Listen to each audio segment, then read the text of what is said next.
दक्ष news, सामान्यांच्या हक्कासाठी नेहमी दक्ष।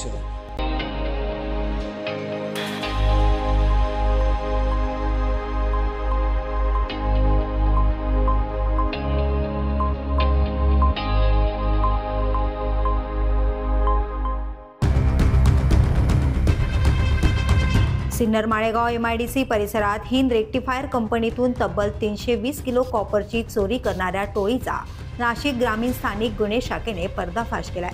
11 सप्टेंबरच्या मध्यरात्री अज्ञात चोरट्यांनी कंपनीतील सिक्युरिटी गार्डला चाकूचा धाक दाखवून मारहाण केली।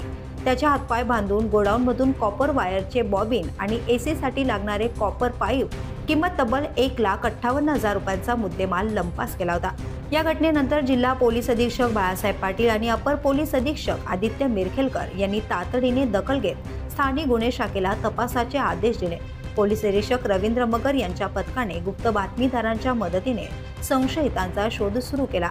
तपासांती इगतपुरी आणि नाशिक शहरातून 2 संशयितांना ताब्यात घेण्यात आले। चौकशी दरम्यान त्यांनी आपल्या 7 साथीदारांसोबत हा धाडसी गुन्हा केल्याची कबुली दिली।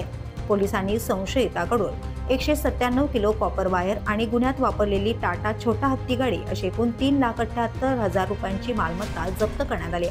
या दरम्यान या प्रकरणातील इतर फरार आरोपींचा शोध सुरू असून त्यांच्यावर यापूर्वीही गंभीर गुन्ह्यांची नोंद असल्याचं उघड झालंय। पोलिसांकडून आणखी गुन्हे उघडकीस येण्याची शक्यता व्यक्त केली जाते। नाशिक ग्रामीण स्थानिक गुन्हे शाखेच्या या यशस्वी कारवाईमुळे MIDC परिसरातील औद्योगिक भागात हल्लाकल्लोळ माजला आहे। करण सिंग बावरे, दक्ष न्यूज, नाशिक।